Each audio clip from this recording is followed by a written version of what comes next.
kàngam yi ci liggéey transformé ko am jéego yi ñu ciy def fii lañ leen di dalalee ngir waxtaane ko waaye impact santé émission bi nga xamante ni lépp loo xamante ni am na impact ci suñu wér-gu-yaram fii lañ koy indi kon weccoo ci xalaat ak ñi ci seen xam-xam màcc ñuy rafetlu ànd bi ak topp bi ngeen ñuy topp ci liggéey bi tey ci nag ñu am gan gu am solo koo xamante ni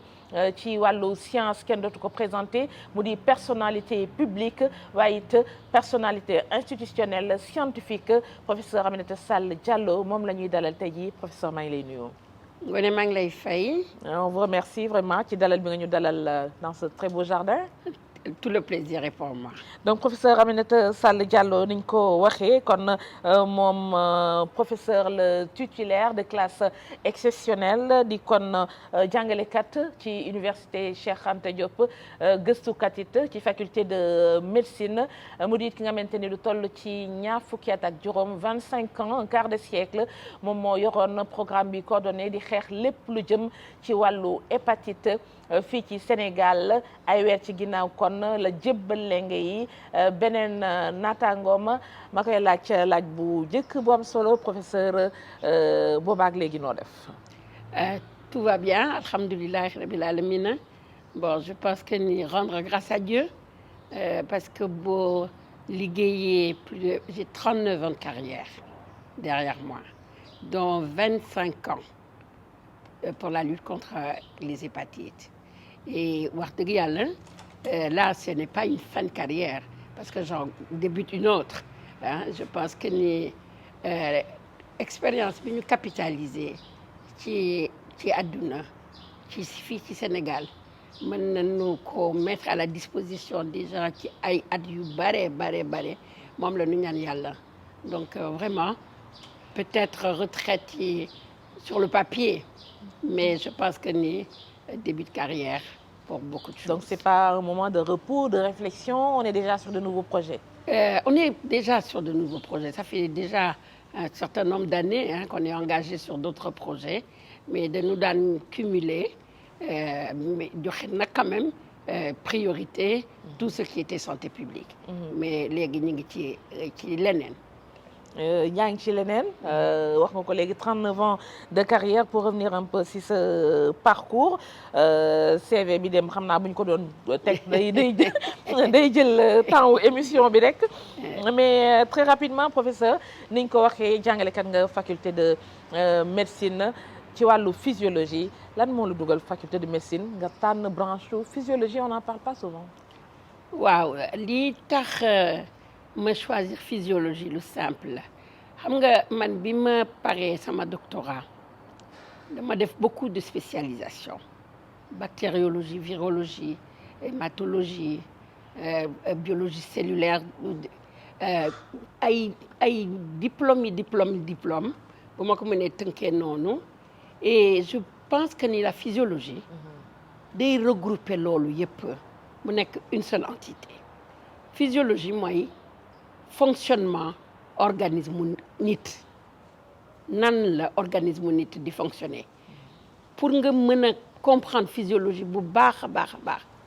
il faudrait que muy xol muy res muy foie muy lu mu mën a doon seen fonctionnement moom la physiologie di jàng physiologie boobu boo ko comprendre bu baax mën naa ni c'est un des piliers de la médecine ku mënul physiologie mënuloo nekk un bon médecin parce que moo lay wan nan la lépp di fonctionner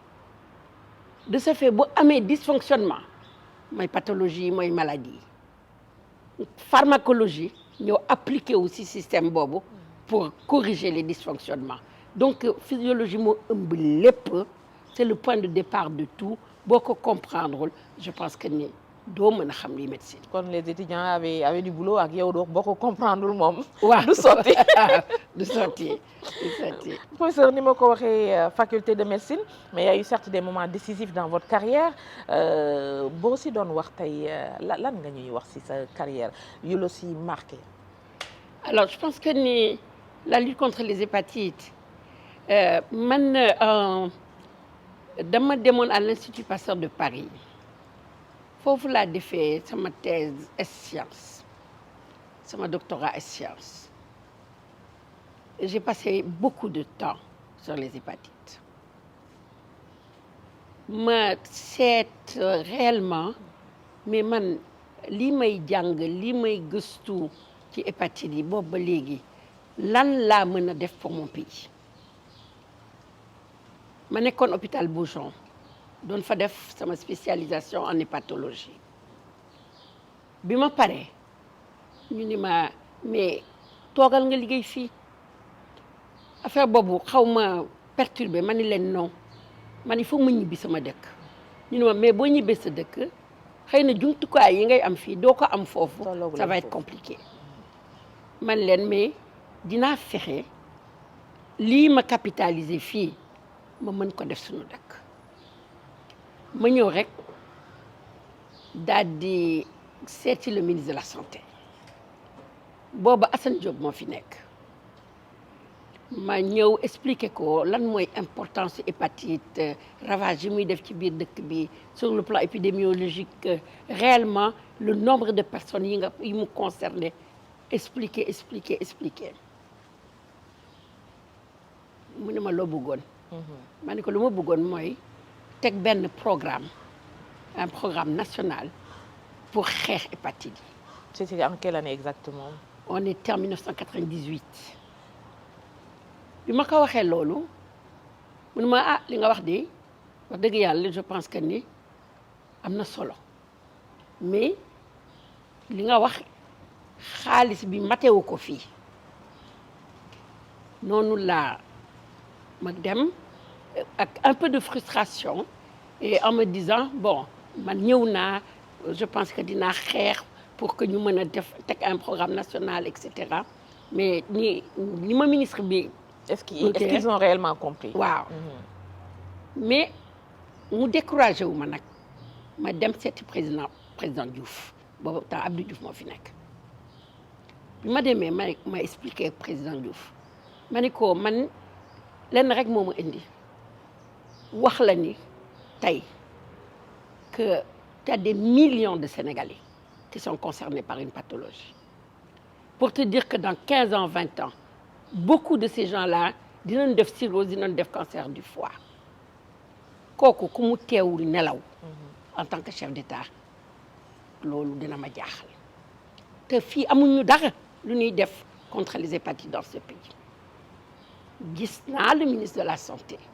expliqué na ma contrainte financière yi mu am mais ma ni quand même dinaa yegsi si yow ba wax la parce que kenn mënul toogaale loolu vis-à-vis des populations mu jël ko nag très au sérieux mu ni ma mënuma tontu léegi nii mais dinaa la tontu très rapidement le lendemain Habib Thiam à l'époque qui était le premier ministre woo ma donc bi ma woowee mu daal di ni ma président nee na nañ def tout pour que programme boobu nga bëgg a initier ñu mën ko taxawal noonu la ñu contacter la fondation Elisabeth Diouf Solidarité Partage pour que mu mën a porter ce projet foofu nag la démarrer le programme avec l'appui de la fondation Elisabeth Diouf Solidarité Partage te boobu ba léegi nag muy wéy à un moment donné dama dugg ci biir ministère de la santé parce que c'est un programme de santé publique mais loolu mooy wéy ba suñu jon yàlla tey kon professeur Aminata Sall ak programme hépatite du comme niñ koy faral di gisee toog en conseil tel décret nommé nañ ko da nga ko porté indi def ci plaidoyer bi war ba indi programme bi. exactement noonu la demee et je pense que ni bu dee benn reconnaissance rek la soxla c'est cette reconnaissance pour tout ce que j'ai fait pour cette pathologie et pour man c'était un énorme programme boo xamee ni on pouvait démontrer xam-xam lu muy jariñ on pouvait montrer que même su fekkee ni tu n'as pas le soutien des bailleurs même su fekkee ni tu n'as pas le soutien du ministère de la santé nga am détermination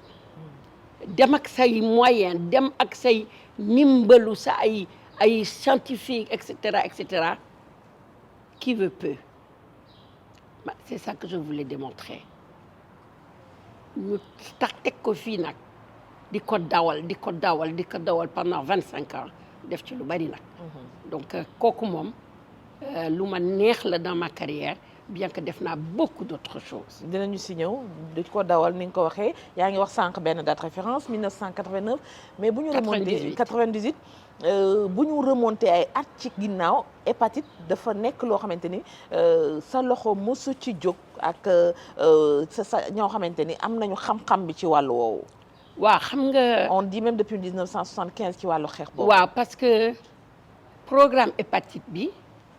fekk na déjà 20 ans avant ñu amoon nos maîtres boobu man ñun on était des jeunes étudiants. nos maîtres ñoom Diop Mar ñoom Philippe Mopar ñooñu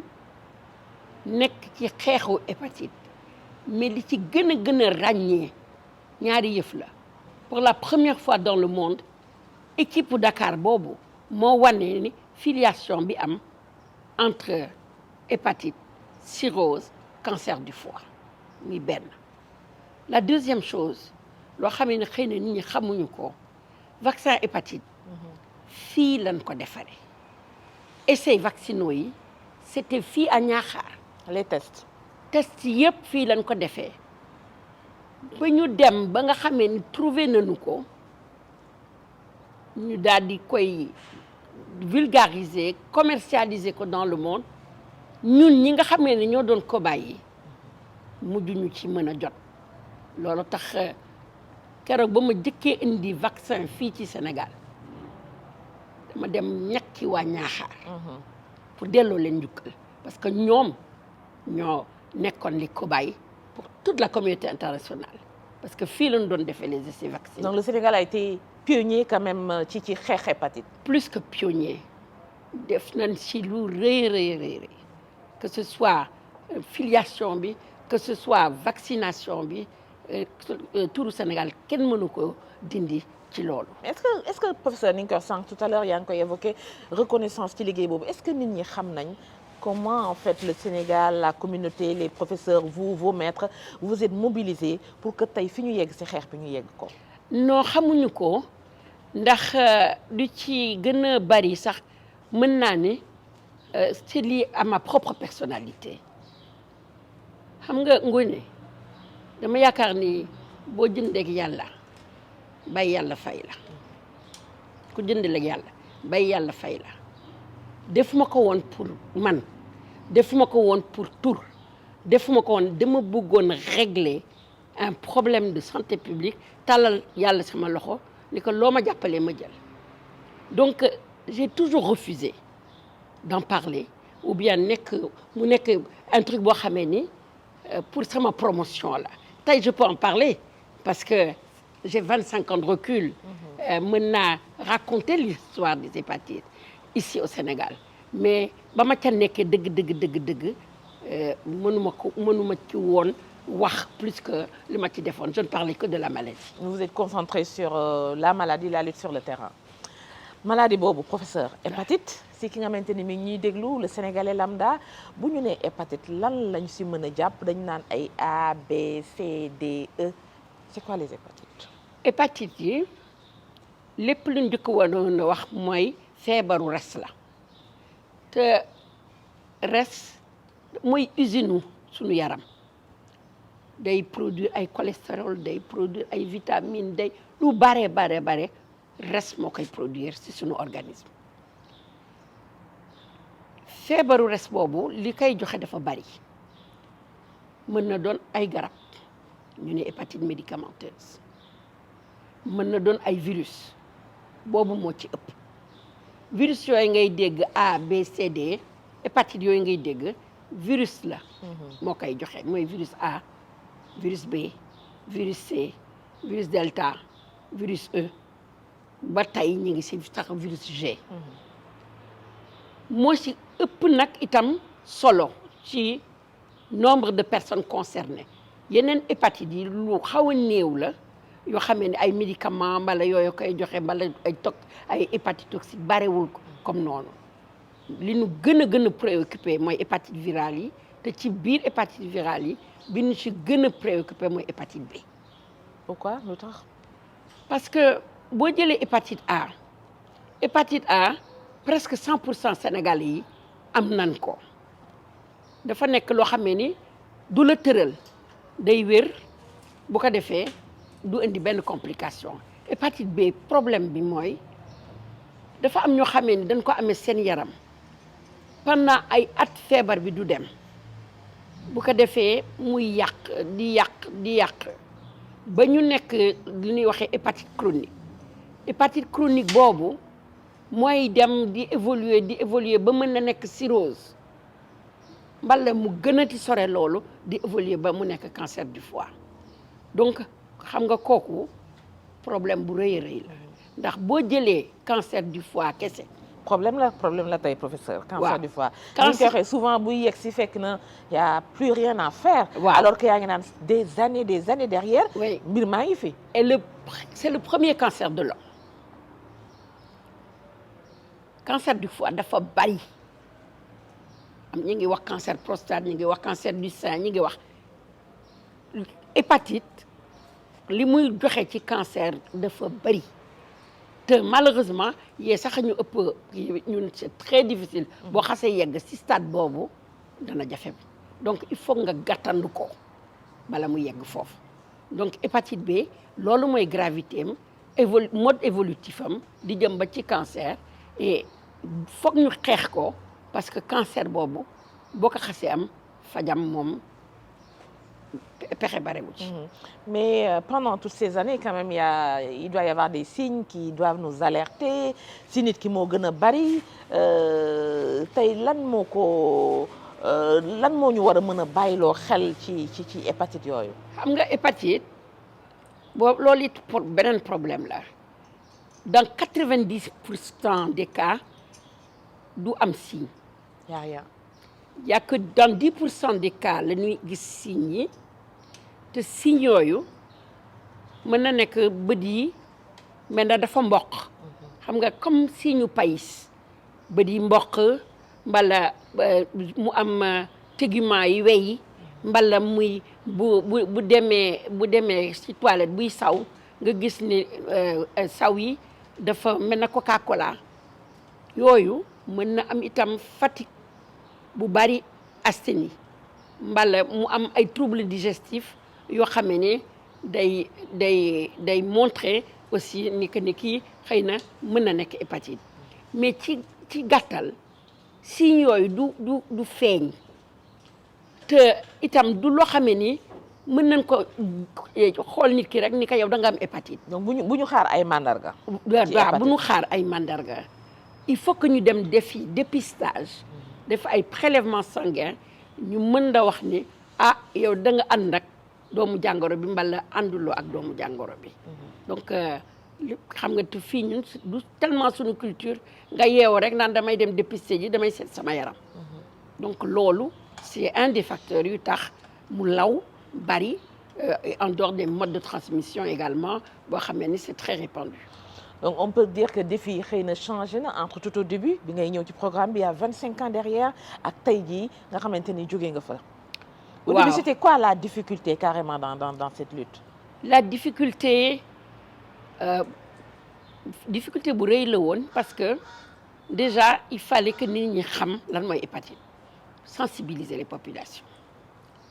la deuxième difficulté mooy mode de prévention bi ci gën a efficace. mooy vaccination te booba benn vaccin bu ne ñaari junni lay jar te il faut que nga tollamti ko ñaari yoon muy ñetti dose donc xale boo ñàkk 30 000 la ci contexte ba ñu nekkoon 30 000 francs xaalis bu bari la. donc boo bëggoon ñàkk xale yi ci Sénégal avec à raison de 30 000 c'était très cher donc loolu c'était un des défis les plus importants moo tax le ministre de la santé à l'époque Assane Diop ni ñu bëgg naa sax mais cher na cheraay goo xam ne ni du ma ko mën et si loolu nag la ñu fondation Elisabeth Diouf solidarité partage dimbale ñu def démarrer ak ñetti région mooy Dakar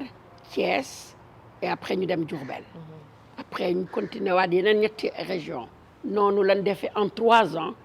ñu wër Sénégal après nag ñu institutionnaliser ko mooy xale bi bu juddoo balaa yaayam di jógee ci table accouchement bi ñu ñàkk ko donc noonu la ñu commencé maîtriser jàngoro boobu bi ñuy door ñu ngi woon téeméeri nit yoo gis 85% yi am nañu doomu jàngoro bi. ci seen biir yaram. ci seen biir yaram mais ñi ci bari dañuy wér mais ba ñuy door 17% ay porteurs chroniques lañu fukk ak juróom-ñaar téeméer boo jël fukki nit yi ak juróom-ñaar ñi ngi ànd ak hépatite chronique boobu nga xamee ni moom moo mën a évoluer vers la cirrhose et le cancer du foie. ñuy ñàkk di ñàkk ba tey ñu ngi ci 6%. raar na jàngoro nga jógee ci prévalence bu toll noonu yegg si fi ñu yegg si tey 17% de prévalence à 6% de prévalence kooku wax dëgg yàlla c'est un résultat mën naa ni extraordinaire. mais cet engagement là professeur ak xëy na ni nga bénéficier woon soutien de l'ancien président plaidoyer boobu. Parce que yaa ngi naan yaa ngi jóge ci l'ancien ministre le ministre de l'époque ak beaucoup de frustration bi nga yegsee ci président ce plaidoyer là comment ça s'est passé. noonu la fa demee ak wax bu naqadi wan ko ni ko c'est le président de la République moom moo war a amee la santé des populations c'est lui qui définit la santé des populations. Le ministre de la Santé met en œuvre. dama ñëw pour wax la ni sa population boo ci jógul léegi boo léegi di nga am loolu naqadi. Donc il a été très sensible ah dégg na ma bu baax a baax xam nga ci difficulté yi nga doon laaj sànq. benn difficulté bi OMS la. OMS Organisation mondiale de la santé dafa tombé woon temps boobu mu wax industrie pharmaceutique nanu produire ay vaccins combinés diphtérie tétanos coqueluche yokk ci hépatite bi waxtu boobu ci contexte boobu vaccin bi war a pare mais vaccin boobu kenn mënu ci ñàkk xale bu soog di judd. OMS daal di ne non nanu bàyyi ñàkk hépatite bi à la naissance nan ko yóbbu à 6 semaines mais ma gis ni Asie bi nga xamee ni ñoom dañu doon produire seen ay vaccins y avait pas ay enjeux économiques. OMS ni yéen mën ngeen ñàkk à la naissance loolu itam ngoone c'est très important pour la jeunesse ñu xam loolu. lan mooy apport scientifique sur les politiques nationales man leen du tey du suba c'est pas parce que ñun amuñu doole tey ngeen bëgg ñun vaccin bi ñu différer ko ndax ngeen mën a jaay seen ay vaccin duñ ko différer on va rester sur notre stratégie mu nekk nag benn xeex bu rëy entre man ak OMS mën naa ne entre man ak OMS parce que fu OMS organisé ma dem même bu dee am mes propres frais. jël fa parole wax li may wax jëlaat avion ñibbisi dem naa ba organiser une grande manifestation en Afrique woo tous les pays africains ni leen ñëw leen ñu wax lii raam bu dalee suñu kaw du sotti loolu pourquoi ma koy wax c'est pour montrer aux plus jeunes que c'est la science qui doit éclairer kenn moomul science ñunu amee suñu xam-xam noonu la keneen amee xam-xamam donc ñun ñoo war a wax li méngoog suñu dëkk nan lañ koy defee et ce combat-là je l'ai porté pendant plusieurs années. ak gëm sa bopp aussi en fait. loolu sax ñu xam ko tey bu AMS wëlbatikoo ni il faut vacciner à la naissance et moom def ko sax un critère de performance dama naan yàlla jërëjëf amul lu ma deful pour que loolu am. On a perdu plus de 10 ans où ils ont demandé à ce que les pays africains différaient la vaccination à 6 semaines. Man leen le Sénégal n'en fera pas partie. di kërti ba tey mu def ko un facteur de performance yokkal ñu benn dose à la naissance pour que ñëpp mën a di vacciner wu à la naissance. Et quel a été l'apport de tous ces ministres? Parce qu'en 10 ans, il y a eu beaucoup d'autorités, programme hépatite ak ministres yu bari ban taxawaay lañ ci amoon pour dëgëral la ci loolu nga nekkoon noonu. waaw dinañu ma doon déglu ku ñëw nag seeti naa la ndax man foog naa j'ai traversé 7 ministres de Assane Diobo, Abdou Fall, Eva ñëpp tous les ministres fi lañu fekk le programme hépatite tous. benn regret laa am ci seen attitude mooy budget programme hépatite mosul passé 20 millions de francs benn yoon la mos a yegg 35 millions mooy bi fi Modou Diagne Fada nekkee ba fi ñu jon yàlla tey fi ñu toog di wax le budget hépatite mosul passé venant donc du ministère de la santé mosul passé 20 millions Ngoné 20 millions lu mu ci programme. ak xeex bi les enjeux tout ce qu'il y a derrière toute cette population à risque on en était chaque fois à 20 millions. ba fi ñu toll nii donc pendant X années mën naa wax 20 ans ma yenn hépatite teg ko fii sama épaule yi di daw ak moom di daw pour xale yi ñàkkoo mën naa ni 1998 ba buñ koy dugal dans le PEV man personnellement maa doon def samay pexe pour ñu ñàkk xale mën naa ni tey bu maladie dee faju l'apport des médicaments mën naa ni man maa ko xeex subventionné fexe mu accessible aux malades ba tey benn malade bu nekk 5 000 francs par mois nga faju ci sa hépatite donc loolu laa mën a wax ni ministère au point de vue budget parce que ça aussi je suis très fière de le dire man bu may dégg tey ay waxu ressources endogènes nangam ak ki nangam dama naan du tey dañ la caa fekk yàgg na les gens ont été extrêmement patriotes bëgg seen dëkk lool taxaw seen dëkk lool te yaakaaruñ ci dara yow yaa doon wuti sa ay moyens à coût de milliards pour vacciner des enfants indi à coût de milliards des médicaments yoo xamee ni moom ngay distribuer ñu koy subventionner pour que maladie faju loolu la ñu def ci hépatite et bëgguñu dara juste être reconnu pour ça. Et est-ce que cette reconnaissance yaa ngi koy sentir wala. non amul mooy parce que comme ni ma la ko waxee c'est une histoire que je raconte pas bon xëy na xam nga ma depuis longtemps mais programme hépatite ñu la mën a wax programme mu hépatite ak quel est le statut du programme hépatite barewul parce que du bëgguma woon ñu yaakaar ne ki day wut promotion kii non dama gëm li may def ma continuer di ko def dans la plus grande discrétion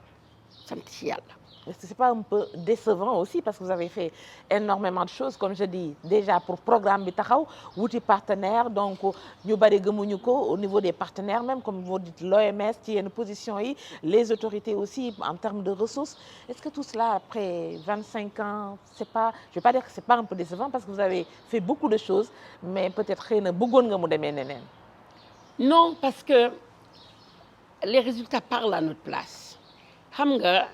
li metti ci àdduna mooy nga sonn si yëf ba pare amoo ci résultat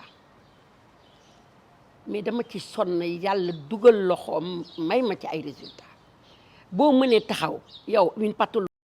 si beaucoup de monde dans le monde médical nga ni amoon naa 17% de prévalence tey maa ngi si 6% de prévalence kuy scientifique dina leen li respect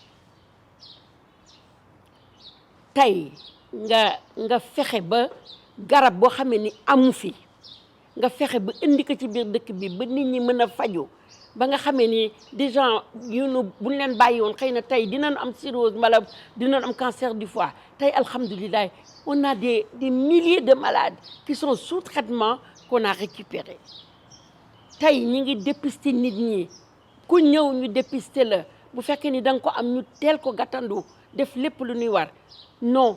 je pense que ni sincèrement je suis très fière de ça j'ai pas de regret pas d'amertume parce que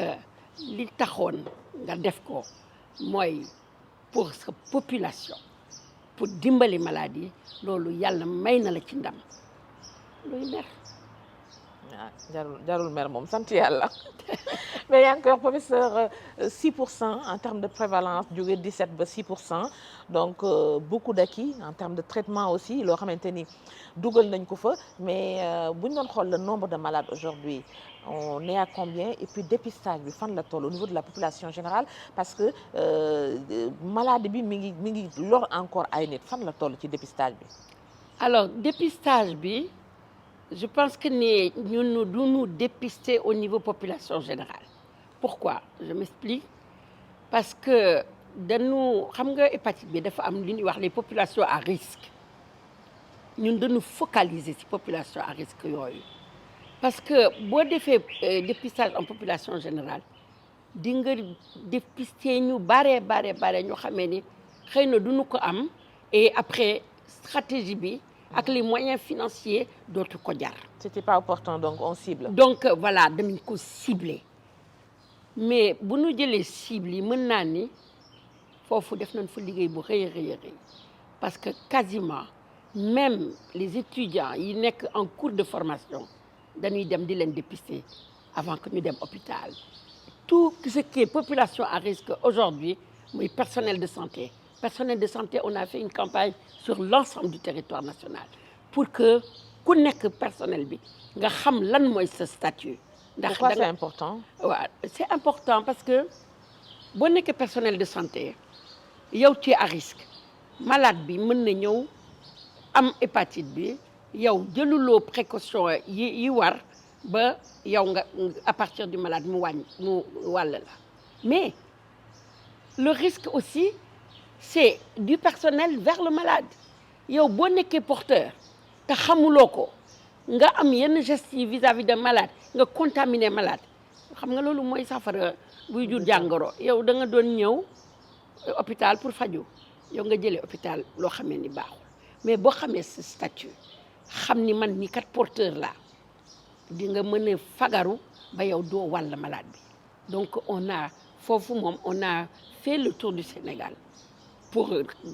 jël le personnel de santé dépister leen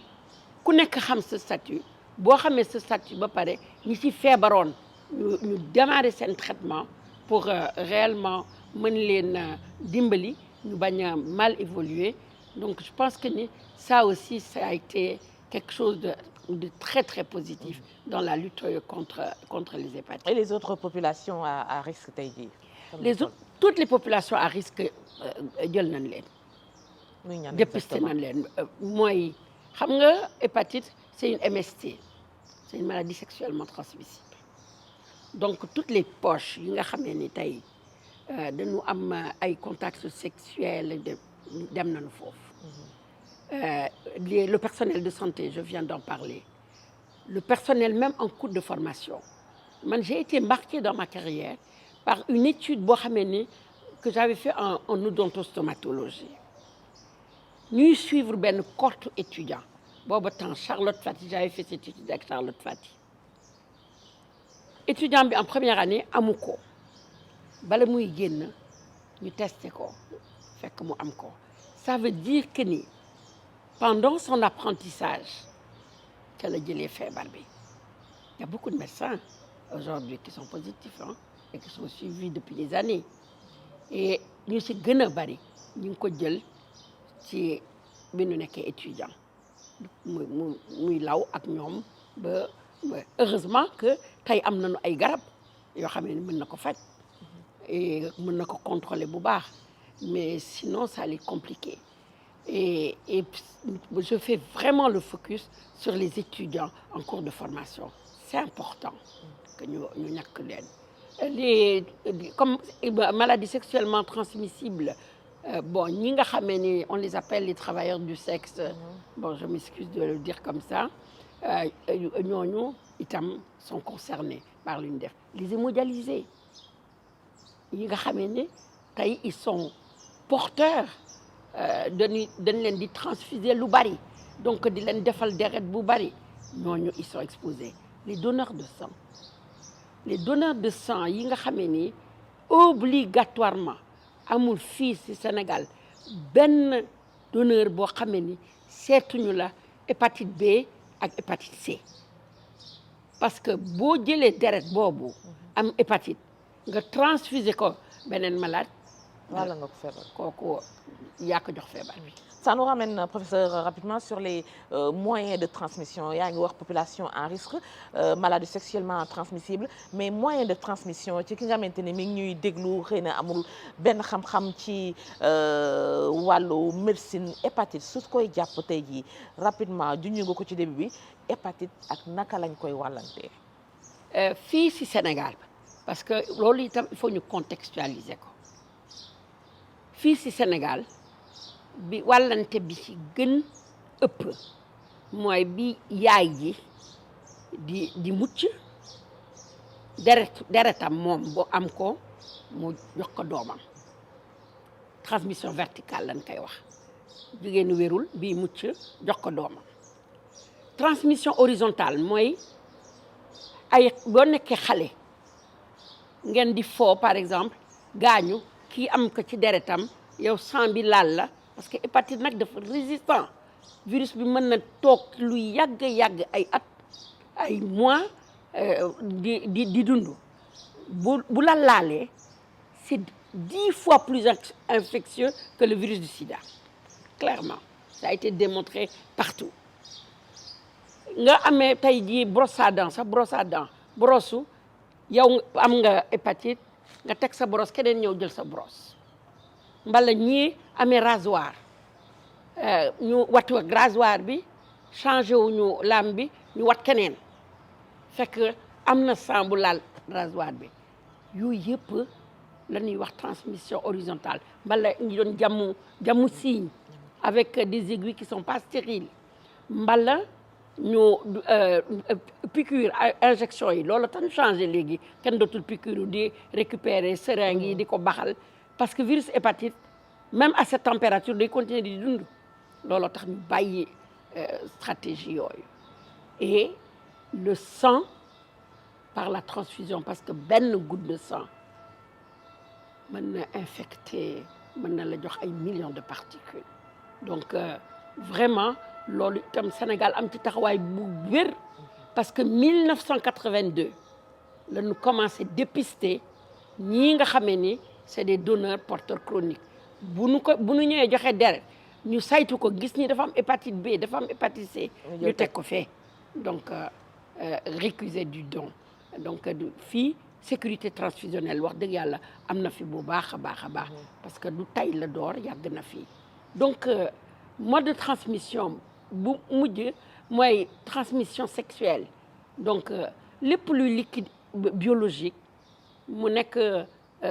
sécrétion vaginale mbala mu nekk également par le sperme par exemple yooyu yëpp mën na transmettre hépatite comme VIH sida voilà comme VIH sida mën na ko transmettre lu mel lépp luy liquide biologique daal bu nekk ci nit fekk nañ fa hépatite virus hépatite bi même salive fekk nañ ko fa mais ñiy wàllante par la salive lu néew la c'est très peu contagieux mais mën nañu la wàll par la salive donc vraiment mode de transmission yi bare na yaay dina ko jox doomam xale mën na gaañu mën nga utiliser des objets qui sont souillés mën na doon une maladie sexuellement transmissible et cetera donc loolu moo tax mu law parce que li koy joxe dafa bari. Exactement en termes de nombre on est à combien de malades? Si on compte que on est 18 millions de Sénégalais si aujourd'hui on dit 6% de Sénégalais. Il y a plus d'1 million de personnes qui sont concernées. VIH sida bu duggee ci nit xam nañ naka lay def hépatite bu duggee virus yooyu ñuy wax B bi xëy na gën ci bari xadar ak C bi nan lay def foie bi. alors moom bu nekkee bu fekkee ne yow porteur chronique nga dafa nga amee virus bi dafa am ay cellules yoo xam ne ni daf koy transformer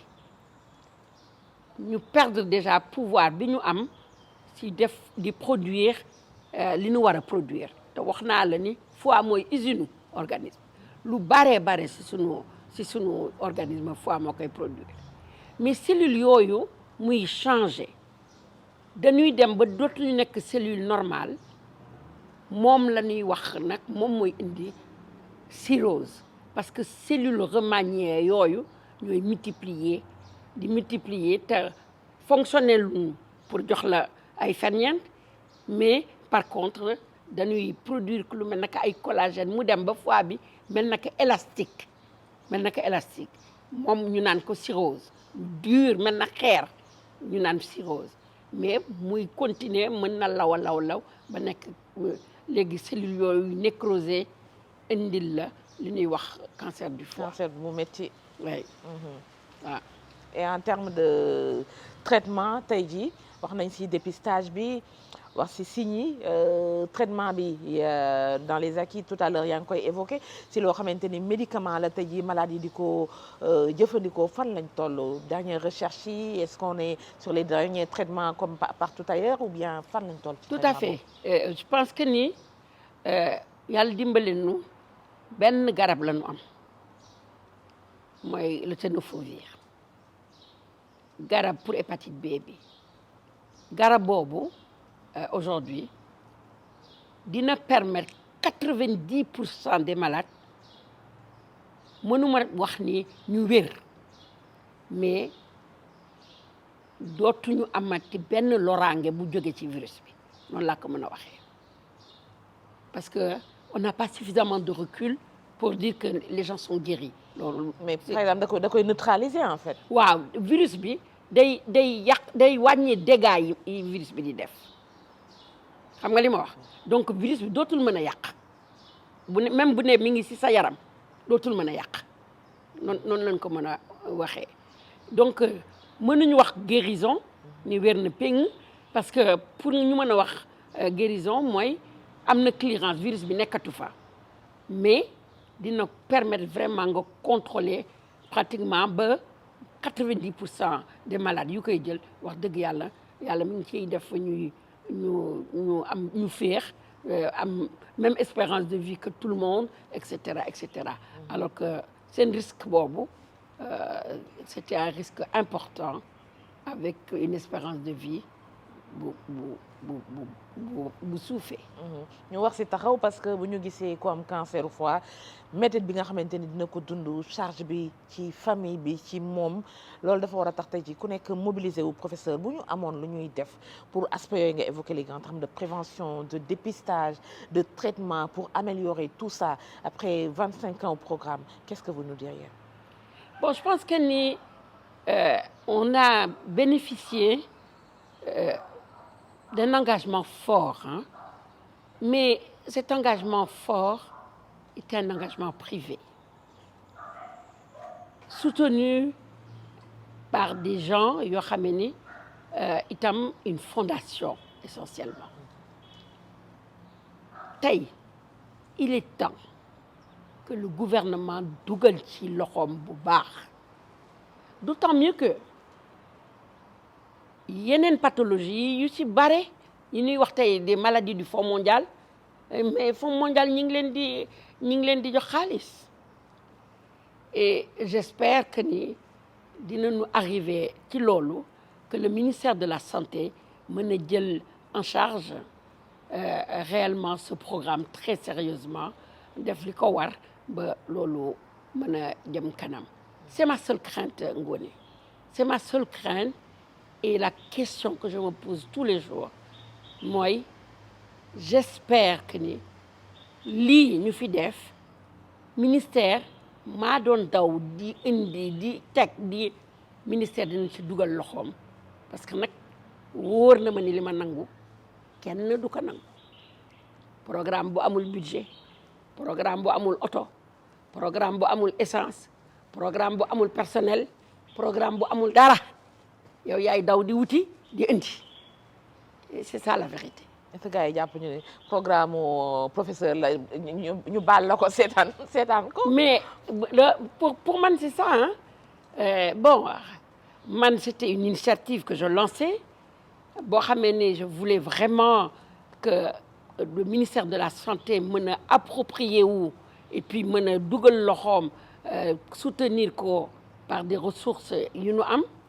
et bon c'est jamais venu.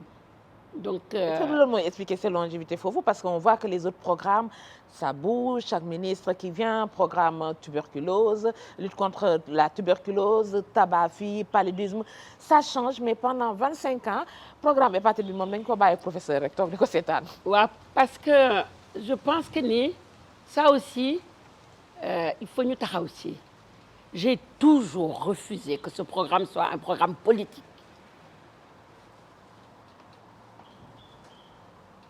On ne s'amuse pas avec la santé des populations mosuma nangu mu nekk un programme politique gu ma dugguma ci politique dañu def les choses ngir yàlla et pour la santé des populations loolu moo tax foofu quand même le ministère de la santé avait la main parce que programme yooyu mooy seet ku ko neex régime bu ñëw indi ay nitam mais programme boobu nag bu ma bëggoon mu sant Sall de mënoon naa ni maa ko moom jëlee wu ma woon foofu doonu yomb nag parce que le statut de ce programme-là mais c'est une régie de service public. Aujourd'hui vous avez été remplacé am na keneen ku fa nekk maa ngi gis sa benn waxtaan ngay wax ni sa xalaat li ngay xalaat votre seule crainte mooy que va devenir le programme est-ce que vous êtes rassuré par rapport à que votre successeur et tout donc les nouvelles autorités? Mon successeur fut mon élève il a fait sa thèse avec moi sur les hépatites il était en physiologie avec moi moi que yóbbu à l'agrégation en physiologie il est professeur titulaire de physiologie mën naa ni sama doom la et ça je pense que ni dama ñaan yàlla sama dàll jot ko ñaan naa yàlla sama dàll jot ko mais pour dire vrai ce n'est pas une nomination politique comme ni ma wax ni je l'ai toujours refusé hein et c'est sur ma proposition quand même que ni mu ñëw nag pour remplacer ma yal na ko sama dàll jot ba ëpp ko. bi laaj nañ la kan nga bëgg mu wutu la xam naa dañuy bañ coow professeur. non dañ ma laaj ils m'ont demandé de proposer quelqu'un wax dëgg yàlla. Bon mais bon je pense que ni la personne bu fa nekk bon comme j'ai dit sama doom la sama élève la donc lu mu war a xam na ko et j'espère que dina ko sàmm comme man ni ma ko sàmmee. Voilà.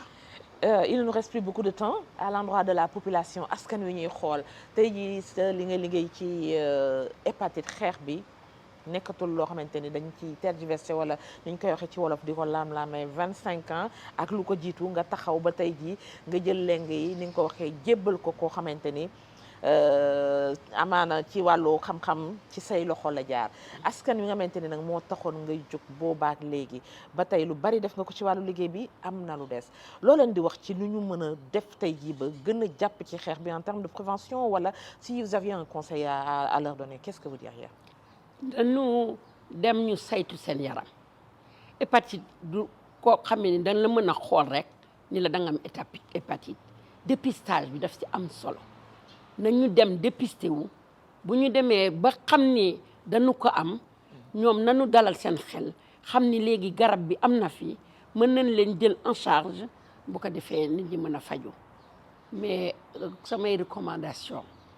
encore une fois population bi je pense que ni ku nekk bëgg nga sa wér-gu-yaram te duñu noppi di wax ak ñoom mais ñi ma bëgg waxal c'est le ministère de la santé encore une fois nañu xam ni dañu am responsabilité dañu am un devoir aujourd'hui pour que programme bi dox ndax mu mën a law ba teq population yi bu ñu ko defulee nañ am lu naqadi te li ñu xeex pendant 25 ans nañu fexe wallaay ba bu mu réeree seen loxo. Et à l'endroit des médias et autres par rapport à la sensibilisation parce que là aussi. Je pense que ni les médias mën nañu jouer un très grand rôle xam nga Ngoné presque mën naa wax ni hépatite dafa mujj am sax visage yu jigéen tellement je me suis engagée personnellement dem ci médias yi wax ci rajo yi bu journée mondiale d'auté ma accordé des interviews wax fii et cetera je pense que ni c'est pas l'engagement d'une personne dafa war a nekk l'engagement de tout un chacun mooy médias yi tey mën nañu di def des émissions de sensibilisation expliquer lan mooy mode de transmission yi wax ak population yi même mën nañu parce que ñoom dañuy kii opinion quand même médias yi bu ñu ci taxawoon wax mais quatrième pouvoir donc bu ñu taxawee di wax octobre rose tout le monde est avec son pince c'est son machin de loolu hépatite que jiitu fuuf moo ko ëpp prévalence fuuf moo ko gën a nekk problème de santé publique fuuf médias yi lu nu bëgg a fésal dinañ ko fésal nañ si jàpp dans la communication pour que population yi mën a ñu soññ leen ñu mën a dépister wu ji ñu soññ leen pour que ku dépister wu boo positifee nga dem ñu suivre la mbala ñu traité la. Et la dernière question à l'endroit des étudiants aujourd'hui, des autres médecins, parce que vous l'avez dit tout à l'heure, place aux sciences, xam-xam aujourd'hui, ci wéyal li nga xamante ni moom moo di xeexu hépatite, ça a été déterminant au début. Aujourd'hui tey jii yaa ngi dem mais sa élèves yooyu am na ci kenn ko ci waxee ku la remplacer ñeneen ñi ngi fi ban place la ñu war a continuer selon vous pour ne pas décevoir? Je pense que ni la science est incontournable. Toute décision politique, toute laa wax, qu'elle soit économique, que mu nekk santé, que mu sectoriel bu mu mën a doon, c'est la science qui doit éclairer. Toutes nos politiques publiques doivent être éclairées par la science. Nañu wuti xam-xam, nañu comprendre lu ñuy def ba mu leer ci bopp ñëpp, ñu éclairer les décideurs. Parce que ku nekk ak li la yàlla dénk, ñoom loolu la leen yàlla dénk, nañu fexe ba li ñu leen dénk ñu def ko ci vraiment mu impacter population yi. Xam-xam boobu ñu mettre que à la disposition des politiques publiques. Des politiques publiques, pas des hommes publics, des politiques publiques. Bu ko defee, je pense que bu ñu ko defee dëgg-dëgg la science en tout cas, ce sera une victoire de la science et ce sera une victoire des populations. Professeur Aminata Sall Diallo Impact Santé vous remercie. Professeur Aminata Diallo ni ñu ko waxee kon professeur titulaire de classe exceptionnelle agrégée en physiologie enseignante chercheur au niveau de l'université Cheikh Anta Diop de Dakar à la faculté de médecine. Professeur ñu gërëmaat la bu baax au-delà de l'engagement de ces dernières années 25 ans waaye wax nañ ko lu ko jiitu mais noo ci taxawee ba tey jii xeexu hépatite avec ses résultats d'une prévalence de 17%. Vous laissez aujourd'hui le programme avec une prévalence de 6%. Le combat continue. Votre dernier mot gannaaw bi ñu la gërëmee. Man tam may delloo ngërëm li bu baax a baax parce que du lu ma sàkku yow yaa am initiative bi et je pense que bu ñëpp amoon démarche boobu dina am pathologie yu bari yoo xamee ne dina fees ba nit ñi itam mën a fagaru donc ma di leen encourager lool Ngoné yàlla may ndam ci li ngay def. Parce que bu la mayee ndam